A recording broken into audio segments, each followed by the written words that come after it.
Hello, we're doing 4 parts this week. It's part 2 here on Leading Our Own Way with Liam Kilpatrick. Welcome back. Anyway, if you thought part 1 was deep, just wait until you hear what's coming up, because in this episode, we're diving into Liam's personal battle with OCD and how it turned the biggest challenges into his greatest strengths. We're talking real talk about mental health, but don't worry, Liam's signature humour keeps things light while we tackle the heavy stuff. So let's jump in with Liam and myself here on Leading Our Own Way. Well, you know, you've entered an industry which is obviously very robust. It's very busy. It's long hours. It's even weekends. We've all been around a realtor at some point, right? Especially if we're buying houses.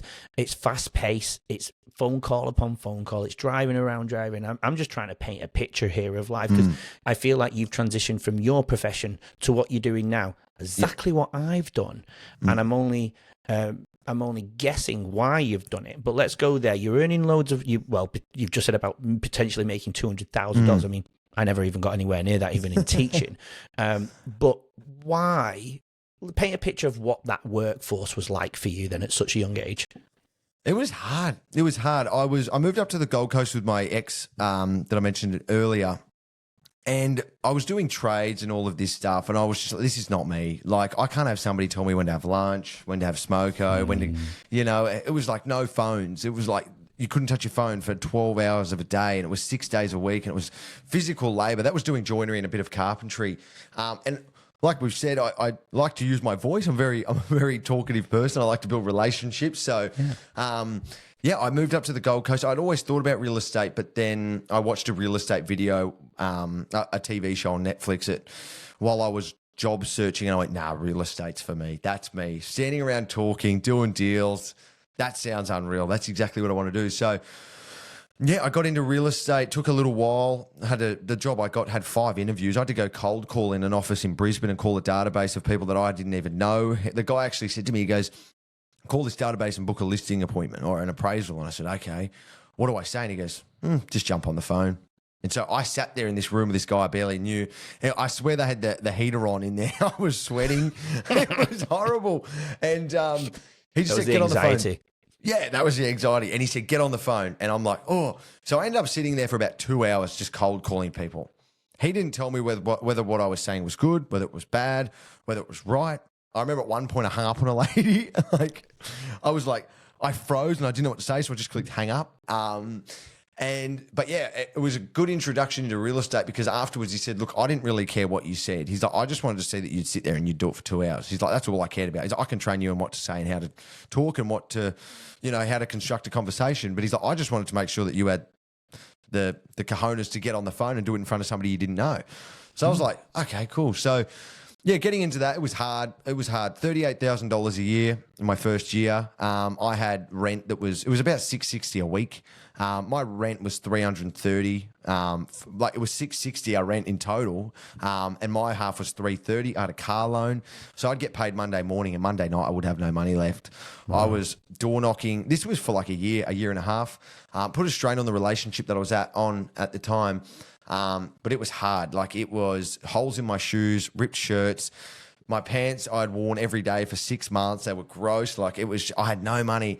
And that taught me quite a bit of resilience, but that was about the time that my mental health kicked off as well. So going through that and starting that career was tough. And I didn't start getting commissions until about the first year and a half.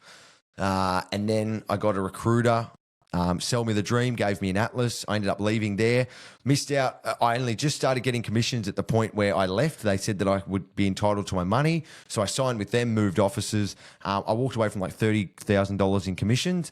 And on my first day, they looked at my contract and said, actually, no, you're not entitled to that money. So, I was frustrated beyond belief, because I only had a couple $1,000s in the bank account. I had to restart my entire career all over again in another suburb at a new agency. And I was so frustrated.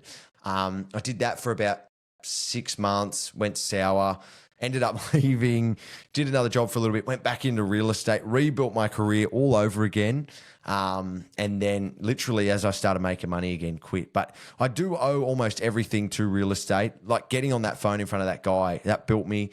There was a lot of hard, awkward, uncomfortable conversations that I had to have over that 4 to 5 years that were brutal.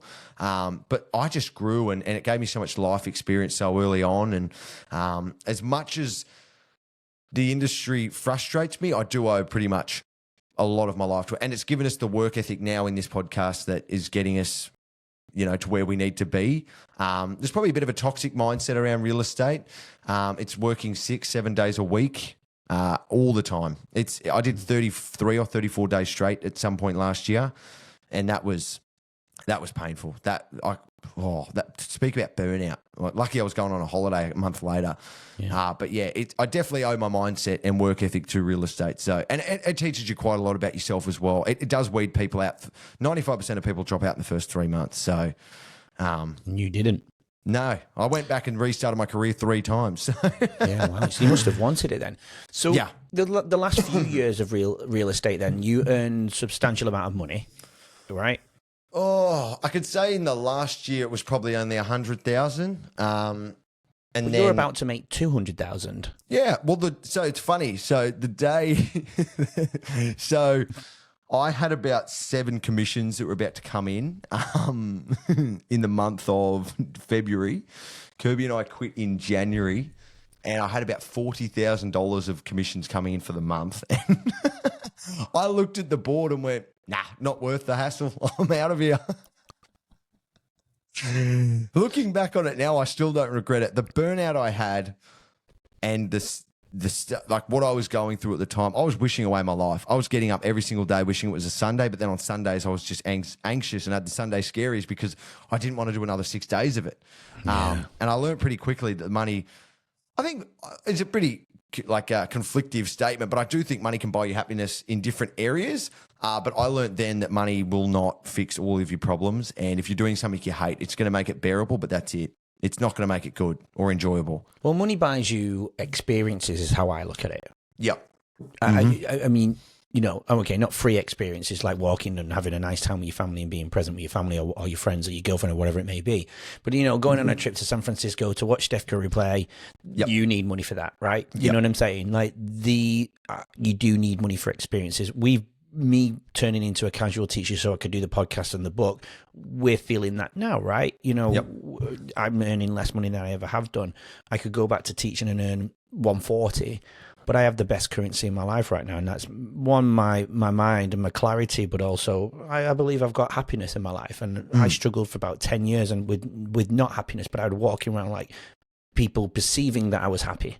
I was still kind of myself. I was out there, I was confident, I was talking and trying to build connections and relationships, but deep down I was burning. So put a pin on your moment a second, because I do want to dive back into the mental health side, knowing that you don't regret it, but go back to that time when you're going, fuck this, I'm out of here.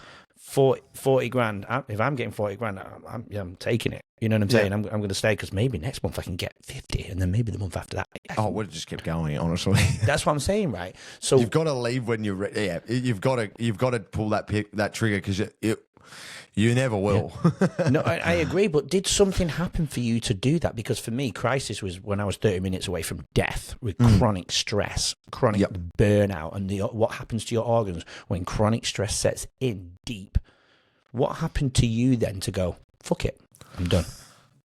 It was a lot of things. But the biggest one was in the 10-year relationship that I was in, I was working 6 or 7 days a week to escape my mental health. The only time that I would suffer from my mental health and my OCD in work, but it was 50% of what I dealt with at home. So I was just working every single day. I was doing private inspections on a Sunday, because if I was in front of somebody, there was a great chance that I wasn't obsessing, and my mental health was a little bit better that day.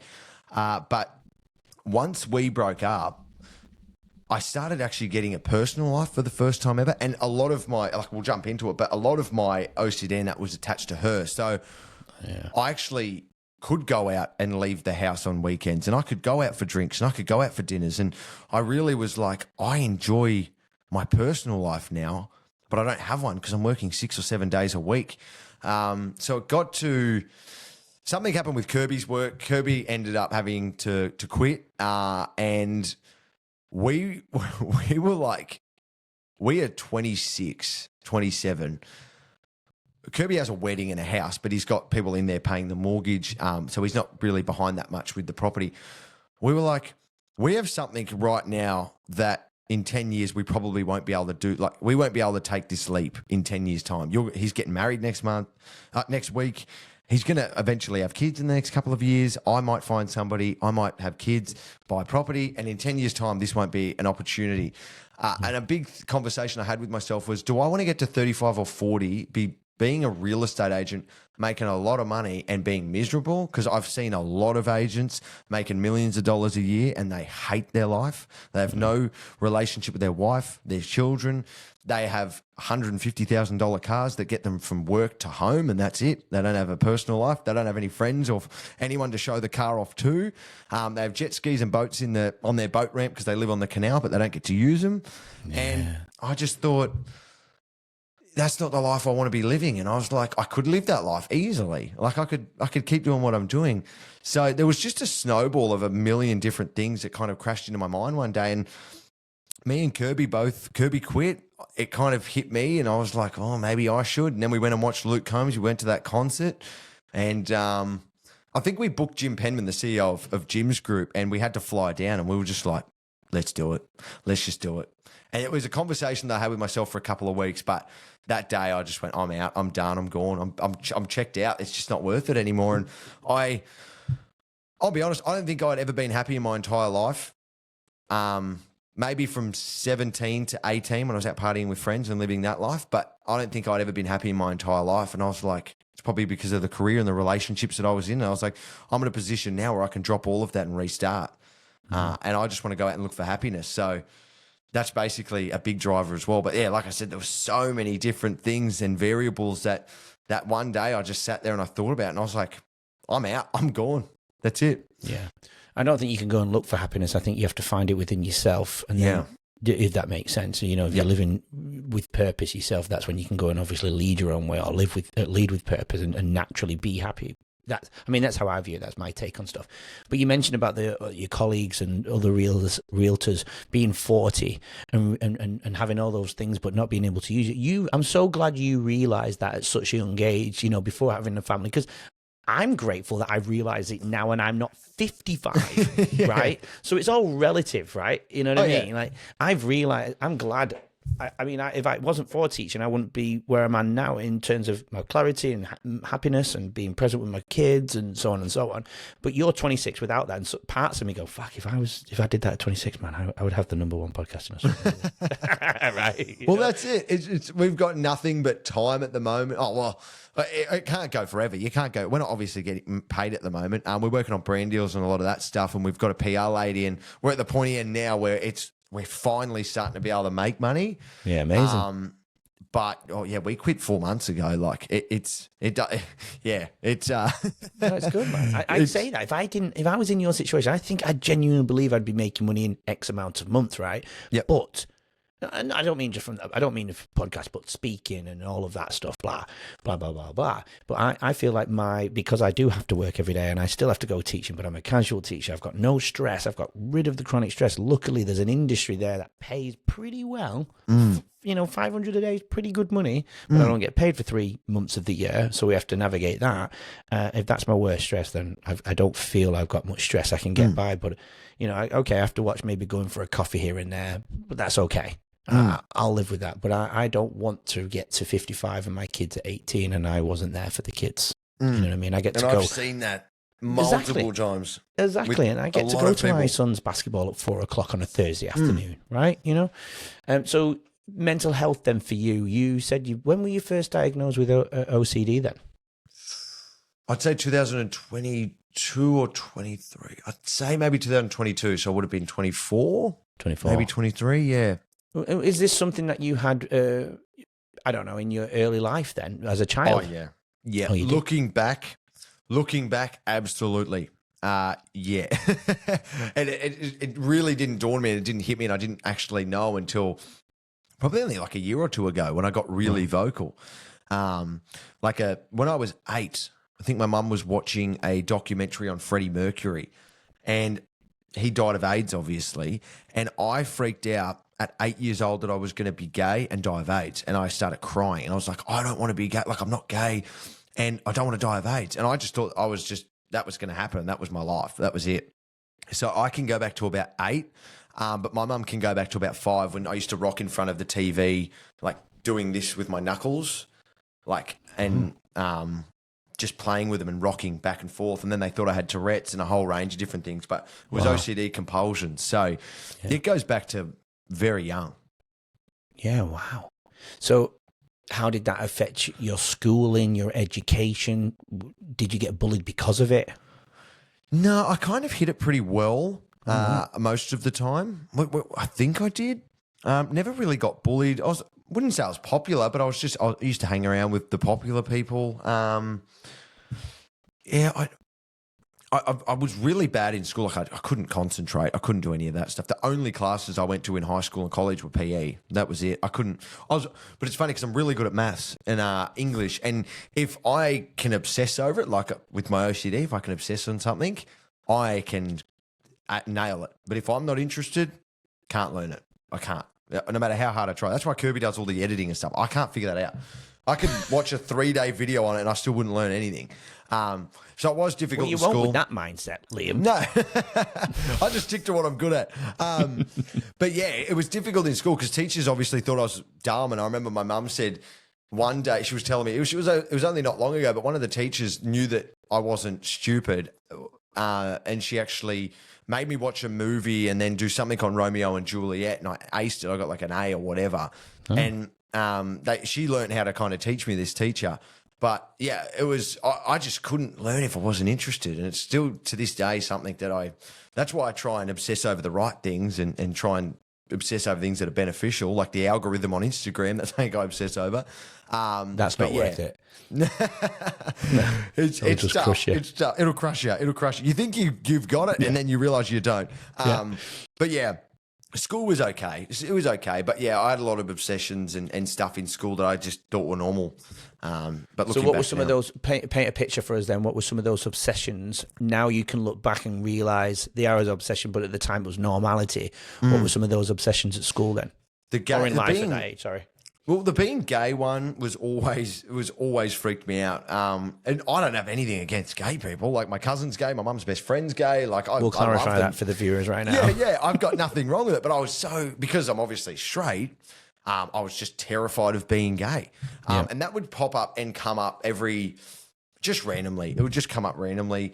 And there was a whole mix of different stuff. Like it sounds vulgar, but like I found out what like pedophilia was, and then I was worried about that. And then I was convinced that all men were pedophiles. Yeah, so I was just terrified of every man. I think that's why I kind of have like this weird complex with them at the moment. Not that I think that anymore, but as a child, I used to steer clear of them. And I was terrified of men as children because I just thought it was normal. I thought pedophilia was just a mainstream everyday sort of thing. So that just terrified me and I obsessed over that quite often. I used to freak out my mum was dying. So I went up and checked on my mum until I was like 17 every night. And I'd go into her room and just cry. And I'd be like, I don't want you to die. And so I'd go up a lot, pretty much every night, once or twice a night, just check on her. I'd be like, she's still breathing? I'd be like, Mum. She hated it because she had sleep apnea. And so when she finally fell asleep, but she didn't know what was going on and she never got angry at me. She was like, I'm okay, I'm fine. So it never entered her head then? She never overthought and got, shit, Liam keeps coming to twice to me to wake me up. Is this normal? Maybe he has OCD. She never questioned that. No. Wow. We didn't even know what OCD was till I was like 23 or 24. So it was just a lot of things like that. A lot of stressing, a lot of obsessing, locking doors, leaving the house. Just a lot of little funny ones like that. But checking on mum was like every single night. Sometimes I'd sleep on her floor because I'd be scared that she was going to die. And I was scared of demons and the devil and stuff at one point. So I would go sleep on my mum's floor. And then I'd get the devil is real stuck in my head. And then I would obsess that I was going to summon the devil. And so then I would like dream about it. And it just would manifest like that. Wow. So many little random things like that. So many little random things that I just thought was normal and I didn't think anything of it. And then looking back now and talking to people that just don't have it, I'm like, okay, that's not normal. Yeah. Yeah, well, I suppose you would only figure out that it's not normal by speaking to other people and actually seeing their reactions, right? And telling people now is quite interesting. I kind of enjoy telling people, to be honest, seeing their reactions. It's quite funny. I don't know why. I just kind of look at them now, and like, you bring up pedophilia, it's such a weird word. Like, I almost feel like you should bleep it out. But people are just like, what? Like, yeah, that's funny. Fascinating. I mean, did you grow up? With that in mind, I know there's nothing there because I'd be able to tell, but and you probably would have said it by now. But did you grow up with your father? How did he feel with this going on? Was he aware that you were scared of men, or? No, I actually was terrified that like he was going to come in and do something to me. Never did. Wow. But I used to not sleep at my dad's house. Because, were they separated? Yeah, they were separated at this point. So they separated when I was 10. Right. But before then, when you lived with your dad, sorry to cut you off, before you lived with your dad, did you worry about men then when you lived with your dad? No, not at that age, but I do remember going down crying to my mum and dad because I liked the colour purple and I thought that made me gay. I do remember crying. Yeah. I went down and I cried. Oh, honestly, man, laugh. It's funny. I laugh at it now. I remember going down. I cried, and then they told me to make me feel better that John Cena's favourite colour was purple, and I still remember that to this day because he was my hero as a child. So I was like, oh, John Cena likes purple. I'm fine then. But yeah, my dad. I stopped talking to him when I was 11. And I used to obviously stay there a little bit. I didn't like staying there too often. But when I was staying at his house, I wouldn't sleep because I was convinced that he was going to come in the middle of the night and do stuff. And he never would have. He's not. Like, I don't like him and we don't get along, but I would never. He definitely so you don't speak to him now? Not at all. I haven't spoken to him since I was 11. Sorry. But yeah. Oh, no, it's fine, man. But yeah, he would never do that. Never did. But yeah, when I heard about what that was, I was just convinced. So I never slept there. I couldn't sleep. Do you think the separation between your mum and father has played any part in any of this then? I'm just weighing up the timelines. Maybe here, later in life, not having a dad, like the coolant thing. There's a million other things I don't know how to do. Dealing with heartbreak and going through a lot of the things I did when I was younger.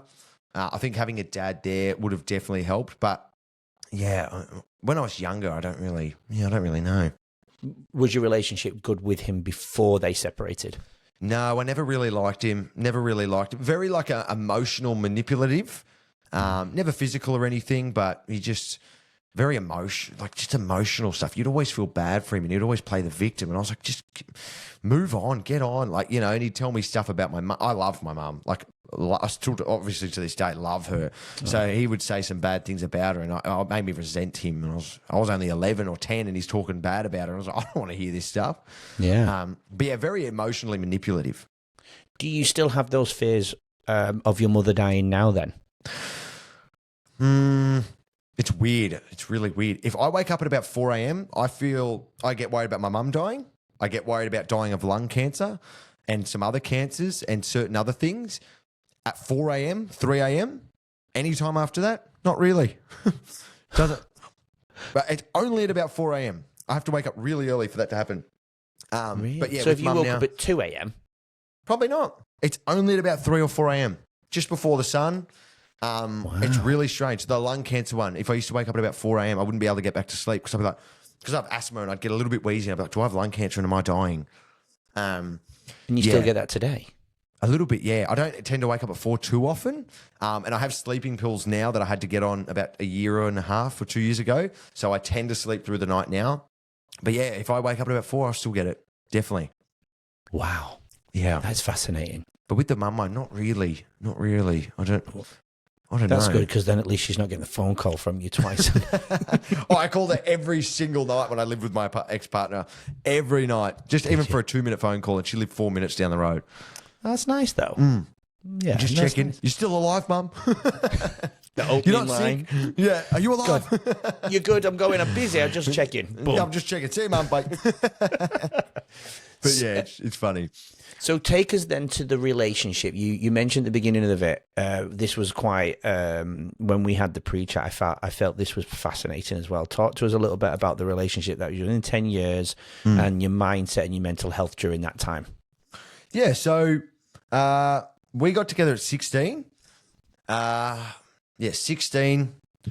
We would be on and off until about 19. Yeah. When I got to 17, I had a good friend that looked exactly like me and I'd use his fake ID. So I would go out to nightclubs and so would she.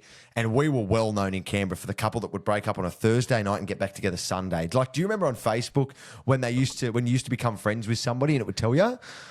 Yeah. Yeah. Every single Sunday night, we'd become friends again. And every week it would get more and more likes, more and more comments. And everyone knew that me and her would get back together. Like a show. Yeah, like a show. Literally. It was like Ross and Rachel. But it was times 1,000. I reckon we probably broke up 100 times in 2 years.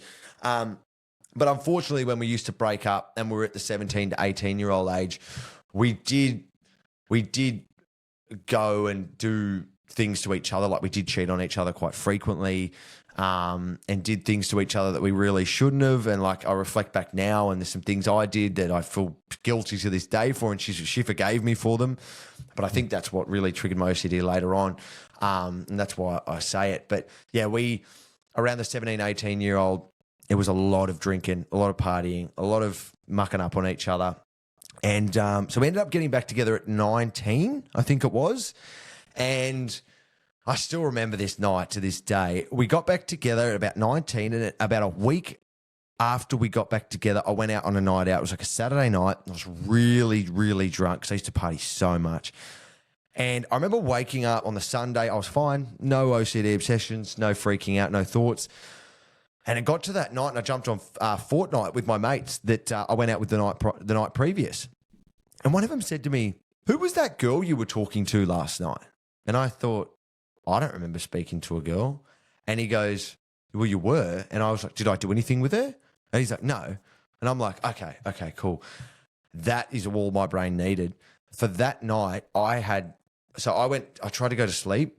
I could not sleep at all. I was having a panic attack. I could feel my sweat. I'd worried that I cheated. I was like, if I can't remember speaking to this girl, I could have kissed her. Like I could have done anything and I'm not going to remember. So I'm laying in bed and I'm like, I think I've cheated. No, I've definitely cheated. I have cheated. No. So she fell asleep at like 9 o'clock. So it's about 2 a.m. at this point. I'm in hot sweats. I'm smoking at the time. I'm in and out having cigarettes. I'm having just a full-blown panic attack. I can feel my heart, my chest. I didn't want to break up again. I was like, I thought we were going to be forever this time. I've gone and stuffed it up again. So I woke her up at about 2 or 3 a.m. and I admitted to her that a girl tried to kiss me with no proof. I just convinced myself that I think she might have tried to kiss me. So I thought if I admitted that to her, that it would make me feel better, which it did for about 10 seconds. She goes, "Did you kiss her back?" And I said, "No." And she goes, "Well, what are you worried about?" I was like, okay. So I ended up just going, okay. And then I didn't sleep that night. And then I obsessed over that for months and months. I would go on the nightclub Facebook page and look to see if there were photos of me in the background of any photos and cheated on her. So there would be 200 photos of the night. I would look in the background and see if I cheated. And I'd be like, am I in the background there? Oh, there's a guy talking to a girl there. Is that me? Is that me that did it? And that went on for ages. So I decided to not drink. I didn't drink for 12 months.